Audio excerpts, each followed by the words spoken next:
Greetings and peace to you all. My name is Umi. Thank you guys for joining me for this video. Today we're going to be talking about Mars and anger management.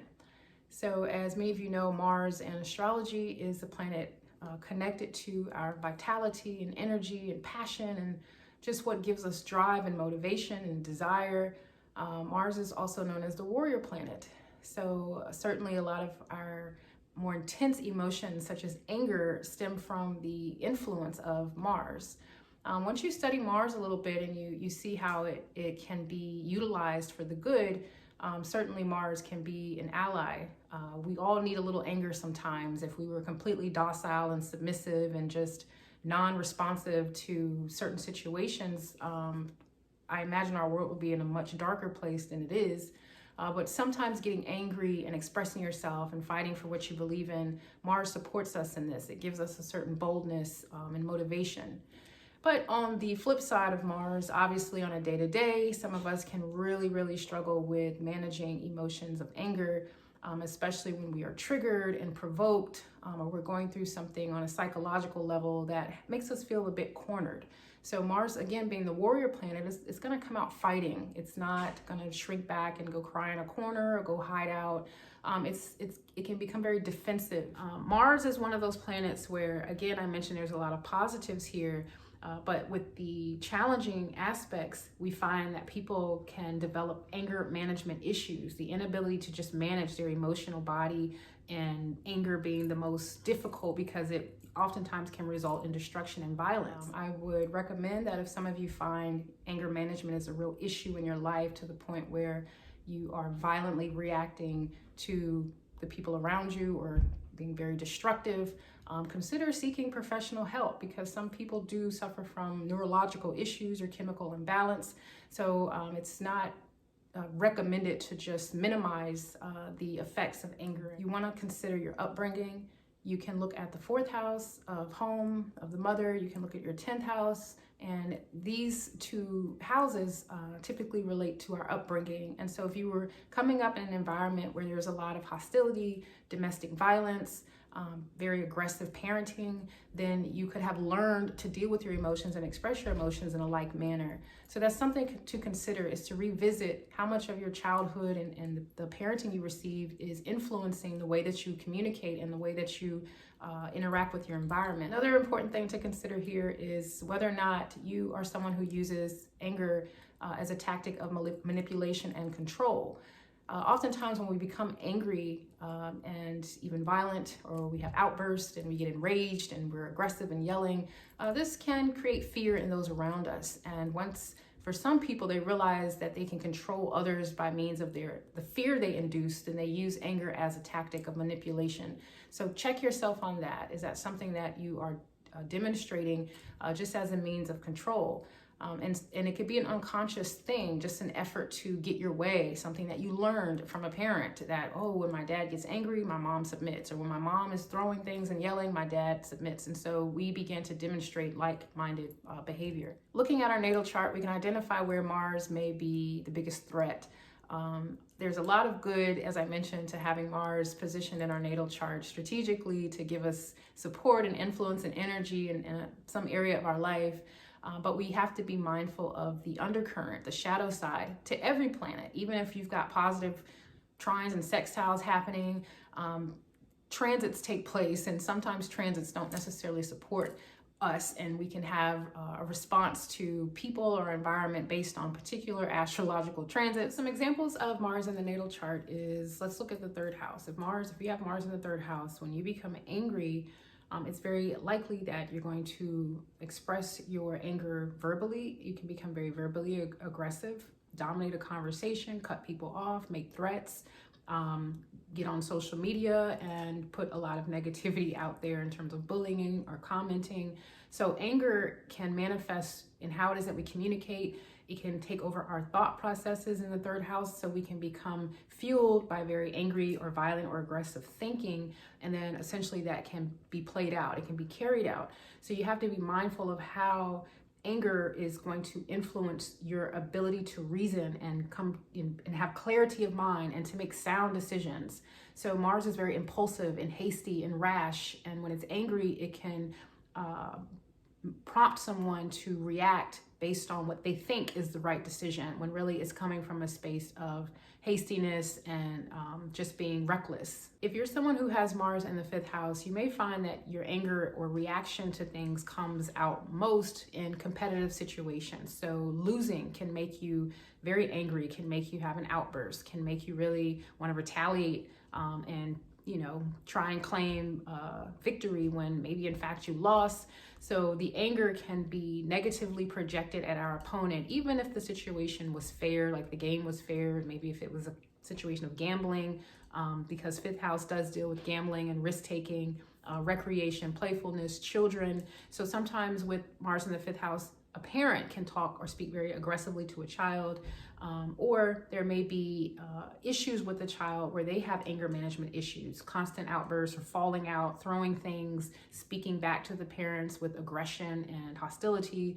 So it could manifest in different ways when it comes to the 5th house, just depending on what area of life you find that you're easily triggered or most triggered. Mars energy in the 7th house means it's going to directly influence our relationships, and perhaps within the marriage arrangement, there's some tension, there's some means to demonstrate control or authority, and anger can play prominently in this. So how can we manage this? How can we do better when it comes to this particular emotion of anger?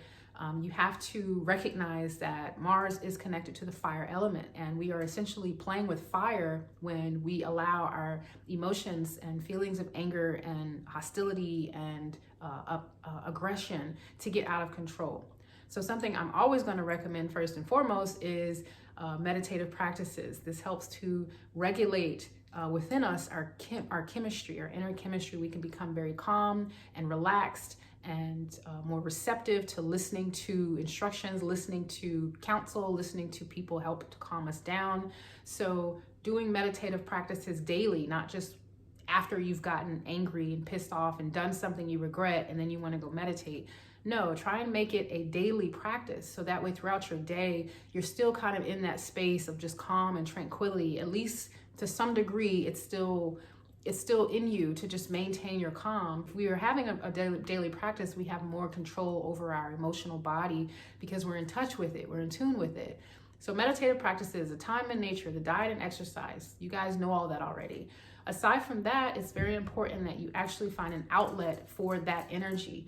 Mars needs an outlet. It's not the kind of energy you just want to sit on the damn couch. You have to get up and be physically active, whether that is sparring. If there's a facility still open in your area, you might want to go to that gym facility where you can spar, you can fight, do some jujitsu, punch the bag, really sweat and work out and challenge yourself and get hurt. That's really what Mars is about. It's a warrior. It's not about passivity and gentleness. It really needs to work to the point where there's some measure of physical exertion and maybe even a little bit of pain. That's what working out entails. So it can serve you to inflict a little bit of tension on the body in order to release some energy, because it does require we put up some resistance. So any type of resistance activities, weight training, physical exercise, running a couple of miles a day. If you're a woman and you're not that into strenuous exercises, but you do recognize that anger management is an issue for you, then you can find some YouTubers, for example, that have really amazing at-home workouts that are a little less intensive, but needless to say, they do the job in getting energy out, getting our bodies active and working. So consider what options you have to exert some of that excess energy. Another recommendation is to contact someone that you trust that can help you process anger. When you feel triggered, provoked, angry, like you're about to punch a hole in the wall, oftentimes just breathing doesn't necessarily do it for people who have that very strong Martian influence. You can't just tell them, just calm down and breathe. They may actually punch you in the face. They have to have a more effective solution. So people who get really, really angry, and it's an intense anger, it's one that they themselves can't control. They feel their body getting hot, maybe emotions with tears. Just taking 1 or 2 deep breaths isn't necessarily going to calm down such intense emotions. It may help a little bit, but for the most part, there needs to be other steps in place to assist with de-escalating a situation, bringing that tension and energy down a bit. Remove yourself from any environment that provokes you and feels as if it's a real trigger to your anger and can result in you doing something you may regret.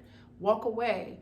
The second thing is to call someone immediately that you know can help calm you down, whether that's a old boss, a parent, a sibling, your spouse or partner. Call them and immediately express your anger to them because they know you best and they can help calm you down, versus in some situation trying to rant to police or some people who don't know you and you're angry and enraged. They don't know the real you. They don't know who you are aside from this projection of just anger and hostility. They're going to see you as a threat. So you have to talk to someone who knows who you are when you're not in that state. They can help calm you down. They can tell you what you need to hear, and then you can redress the situation. So walking away, calling someone you know and trust, taking those deep breaths does work. Know people who know they have anger issues, but yet will be in environments where they're likely to fight, likely to get into arguments, likely to be triggered by people.